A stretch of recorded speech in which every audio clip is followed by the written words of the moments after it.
Hi, hello, moin moin, and welcome to Linguistic Stitches. My name is Lisa, and this is a video about cross stitch. This is a Flosstube extra, and this is a flip through of a vintage Danish calendar, to be exact. Over the last few weeks, I have bought a few of these calendars, and I thought it would be fun to show you the motifs in each of them.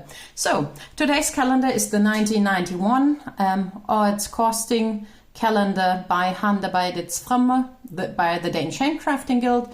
They publish calendars like these every year, and they have since the early 1960s at least.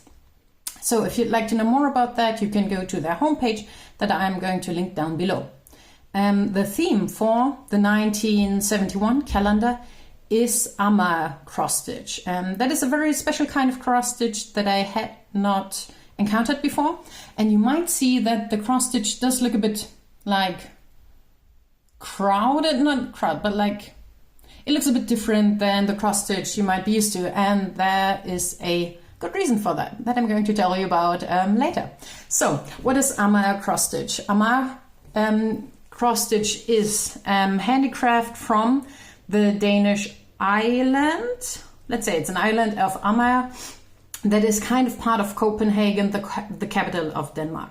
In the early 1500s, Danish King Christian II apparently invited Dutch settlers to settle on this little island near Copenhagen. Oh, well, today it is a part of Copenhagen. I don't know how it was back in the 1600s.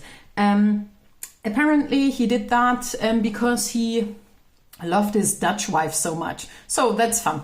And for 300 years there had been this small colony of Dutch settlers in Denmark. And according to texts in the calendar, they acted like a little bit like a state within the state. They were independent, free people, and they had their own costumes, were very conservative, only intermarried. You know the drill, right? So they also brought, of course, their arts and crafts with them when they came from the Netherlands. So this is a book full of patterns based on classical Amager motifs, and I'm going to show you them now. So the calendar also includes a little preface, and this one is bilingual. It's all the texts are in Danish and English, no German this time. So there's a little preface, and then there are 2 pages of history about the Amager people and their needlework. So, and there we go. This is the layout. You always get 2 weeks on the right, and then on the left there is the stitched pattern, and then on the other side here you have the other 2 weeks of the month, and then the pattern to stitch off of. So this is January's pattern. A lot of birds.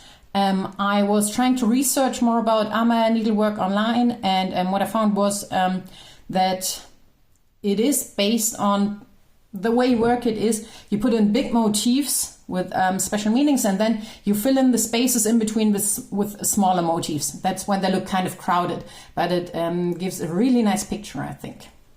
So there's a lot of birds here, bigger birds, smaller birds, different kind of birds, the star motifs, and some flower motifs here. So these are not technically vintage original motifs, but they are inspired by traditional Amager motifs, and you can see that if you research online. You can see traditional Amager needlework that has been preserved in Danish museums, and you can see, yeah, that's the same motifs popping up. So this is February. That is the chunky boy that is also on the cover of this calendar. I love him so much. He's so cute. He's such a good boy, and there's a little rider on top, and I don't know if you can see that. This is worked into 2 colors, as are, I think, all the motifs here. All the patterns are worked in 2 colors. Yeah. And so this is February. And for March, we have birds again, but these are way chunkier. And a little lion here, and a vase with flowers. Yeah, and a small bird as well, and I think that's supposed to be a fish. Very cute, very, very cute. Yeah, this is also stitched in 2 colors. There's the darker blue, and then here the little motifs are stitched in a lighter blue color. All right, for April we have this one. Whew, this one is special, I think. I really love this guy. I think it's supposed to be a peacock. Look at his face. His nose, beautiful. Some more peacocks up in here. This one looks like some type of waterfowl. I'm not sure. And there's a horse down here as well. Some more tiny, tiny critters. And there's a space for numbers to be put in and initials. All right, so that was April. May is green. Again, more birds, but the composition is totally different. Like here's a big tree and a smaller tree and a lot of birds surrounding it. Very cute, I think. June is another peacock. This one is, I think, more recognizable as a peacock. I really like this one. I'm pretty sure I'm going to stitch this. These are all the same, they all have the same dimensions. It's, let me guess, the charts are hand drawn, so there's no numbers put in there, but it's 10, 20, 30, 40, 50, 60, 70, 80, 90. It's like, they're all like 85 by 85. And what I find really interesting about this is the border. There's a border on 3 sides of the peacock, but not on top. I mean, you could easily replicate this one on top, but then it wouldn't be square. But I really like this. I really like the color as well. So for July, we have mermaids or mer people, finally. So here's 2 mer people and then more peacocks. The one with the big nose on top, and then the one for July, the more, to my mind, the more traditional one. It's here on the bottom, and a big tree as well. Let's see what August has in store. August has this gorgeous lion. Oh my god, I love him. He's so fun. Look at him lick that parrot. Why would he do that? So there's the lion and the peacock. This is probably a sun, I would gather. And 2 mer people and more critters as well. A few stars. Very cute. This heart that looks like an owl. I don't know. But the center motif is just fantastic. Look at him. Licking that parrot. Oh, I'm probably going to stitch that as well at some point. Gorgeous. September. We're going back to the horses. This one is not quite as chunky, but I like it as well. There's, with a rider, there are a few birds up top. They look to me like, not quails. I don't recall what they're called in English, but they look like chunky birds that are flightless to me. I don't know. Maybe they can fly. Maybe I'm not giving them the credit that they deserve. So a lot of chunky birds, and I'm not sure what these are. I think they might be lions or griffins. Probably griffins. Look like they have wings. Yeah, a lot of stars in between. The rider is smoking a pipe. Maybe he's a polo player. Yeah. Very nice, very dynamic. This is October. We have a huge bird again, and I think that's a griffin. Yeah. And so many cute small motifs. Yeah. Look at this owl, very cute. Look at whatever that is supposed to be. A flying fish. Very, very cute. All right. November brings another bird, but another different bird. Isn't he majestic? And his guard of griffins down here. And more birds, more critters, more diamond motifs. Another flying fish. One more. Yeah, very beautiful. And then finally, December, and we have a Christmas motif with 2 angels. One here, one there. Flowers or a tree, some kind of plant, and more birds. The heart down here and the stars. I think this is, of all the 12 patterns, this is the most Christmassy of the bunch, I think. Yeah, and those are all the charts that are in here. Like I said at the beginning, you can see, right, there's a pretty distinctive style with like chunky, big motifs, and then in between there's a lot of mid-sized and tiny motifs that are mostly animals and plants, and a few like diamond motifs and hearts and stuff. Very distinctive, very folk art. I like it very much. It's very charming. So, about the stitches that I used. You can see that the stitches themselves look a bit crowded, right? Let me show you the cover again, right? This is not your typical cross stitch. And that is because these patterns are stitched in some type of, they call it long-legged cross stitch. Here's a chart in the back. You can see you start with a regular cross stitch, but then you stitch them, but then you work the stitches in a way that the legs are overlapping, and that gives them the kind of chunky look. And in the patterns, right here at the back, there's the legends, the call for colors for everything. The colors are all Danish flower threads that are also sold by the Danish Handcraft Guild. So, but you can see the patterns were all made up of 2 colors, and for each color you have 2 symbols. And when I first looked at that, I was like, are they crazy? What's going on there? You have four symbols, and you pick 4 symbols that are basically the same, right? There's for every pattern there's the same 4 symbols, 3 diagonal lines, 3 horizontal lines.